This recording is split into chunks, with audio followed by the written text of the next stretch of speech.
నమస్తే ఎన్ఎస్ఆర్ న్యూస్కి స్వాగతం. నేను మీ సంతోషి. ప్రస్తుతం మనం భద్రకాళి ఆలయంలో ఉన్నాం. ఈ రోజుకి 6వ రోజు దేవి శరన్నవరాత్రులు 6వ రోజుకి చేరుకున్నాయి. భద్రకాళి ఆలయం అంతా కూడా భక్తులతో నిండిపోయింది. అసలు ఈ రోజు అమ్మవారికి ఎలాంటి పూజలు నిర్వహిస్తున్నారు, అసలు ఎంతమంది భక్తులు వచ్చారు, ఇలాంటి మరెన్నో విషయాలు లోపలికి వెళ్ళి తెలుసుకుందాం పదండి. ప్రస్తుతం మనతో పాటు భద్రకాళి ఆలయం ప్రధాన అర్చకులు శేషు శర్మ గారు మనతో పాటు ఉన్నారు. అయ్యగారు నమస్తే. సౌభాగ్యవతి. అయ్యగారు, ఈరోజు అమ్మవారు ఏ అవతారంలో కనిపిస్తుంది? ఈరోజు అమ్మవారిని భువనేశ్వరిగా అలంకరించడం, సకల భువనములకు అధిష్టాత్రి జగన్మాత ఒక్కతే. మరి ఇన్నెందుకు అవతారాలు? భక్త అనుగ్రహ కారణత్వా, భక్తులను అనుగ్రహించుటకు ఆ పరమాత్మ చైతన్యం ఆ జగన్మాతకు ఇన్ని అవతారాలు. సకల భువనములకు అధిష్టాత్రి, సకల భువనాలను ఆరాధించిన ఫలితం దొరుకుతుంది ఆ అమ్మవారిని ఆరాధిస్తే. చతుర్దశ భువనముల యందున్న ఆ పరమాత్మ చైతన్యాన్ని ఆరాధించిన ఫలితం ఆ అమ్మవారి దర్శనం వల్ల కలగాలి. అయ్యగారు, ఇప్పుడు బతుకమ్మ కొంతమంది ఏమో సోమవారం అంటున్నారు, కొంతమంది మంగళవారం అంటున్నారు. అయ్యగారు, అసలు ఎప్పుడు అసలైన సద్దుల బతుకమ్మ? మనకు ఏ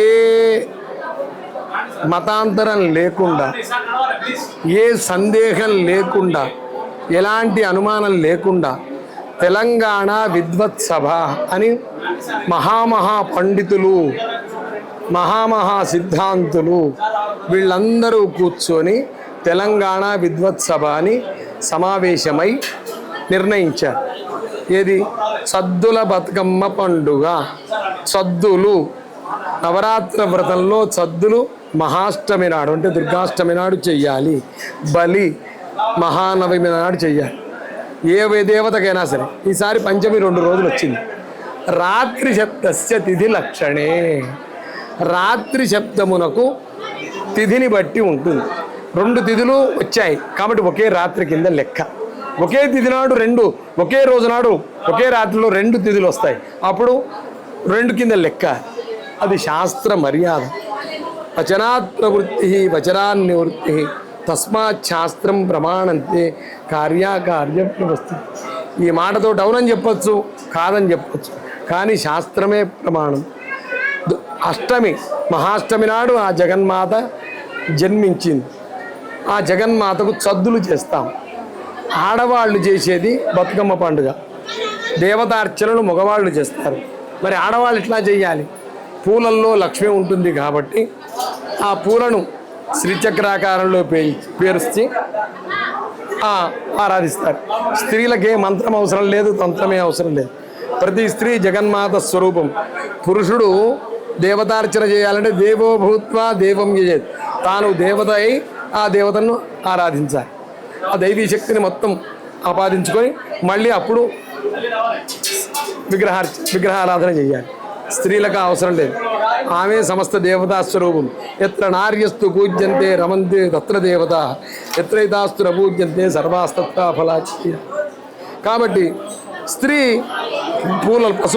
పసుపచ్చ రంగు పూలతోటి బతుకమ్మను పేరుస్తుంది. పేరుగానే అమ్మ తల్లి అనగానే వచ్చేస్తున్నాడు ఆ మంత్రం కలదా. అట్లా ఆమె చేసే నవరాత్రి వ్రతం బతుకమ్మ పండుగ. బతుకమ్మన్న, భద్రమ్మన్న, పద్మాక్షన్న, రాజరాజేశ్వరన్న, భువనేశ్వరన్న, లలిత అన్న ఏకైవాహం జగత్యత్ర ద్వితీయా కామమాపర పశ్చైతాదుష్టమయ్యే విశంతు మద్విభూతయః. ఈ జగత్తంతా నేనే వ్యాపించి ఉన్నా, ఇవన్నీ నా విభూతులని అమ్మవారు చెప్పింది. బతుకమ్మ పండుగకు ఇదేమైనా కేవలం జానపదుల పండుగని, ఇది శాస్త్రం లేదని అనడం తప్పు. అయితే అమావాస్య నాడు ఎందుకు మొదలు పెడతారు నవరాత్రులతో? దేవతార్చనకు ముందు పితృయాగం చెయ్యాలి.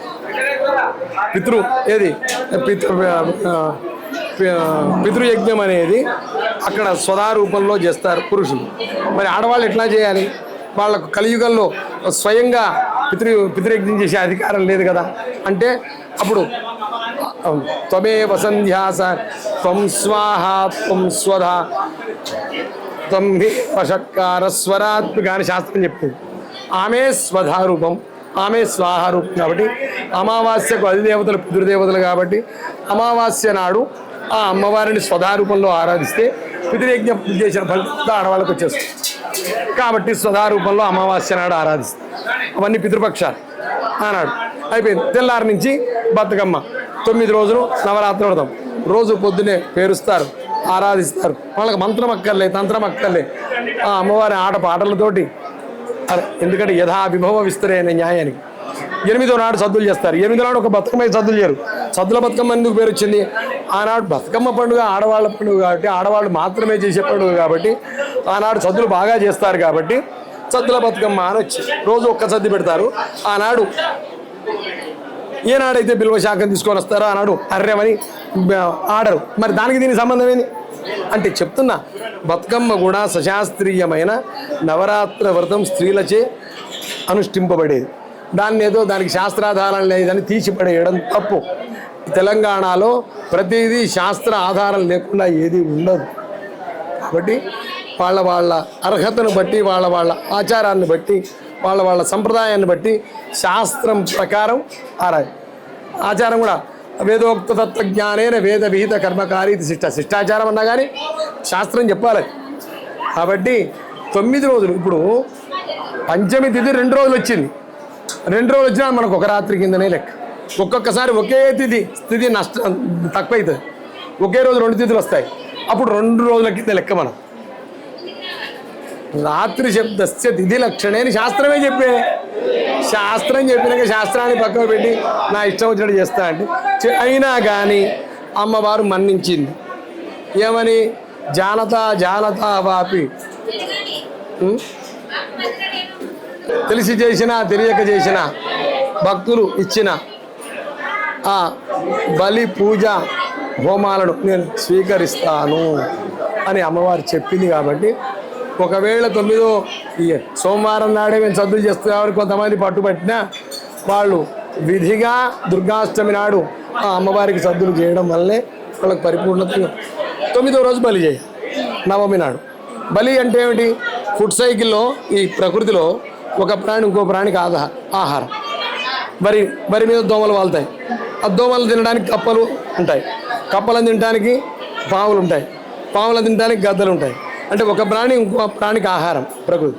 నేను ఏ ప్రాణికి ఆహారం కాకూడదు అని మనం తినే ఆహారాన్ని మన స్వరూపంగా ఆ దేవతకు సమర్పిస్తాం. మీరు శాకాహారులు అన్నాన్ని సమర్పిస్తారు, మాంసాహారులు మీ పద్ధతిని అనుసరించి సమర్పిస్తారు.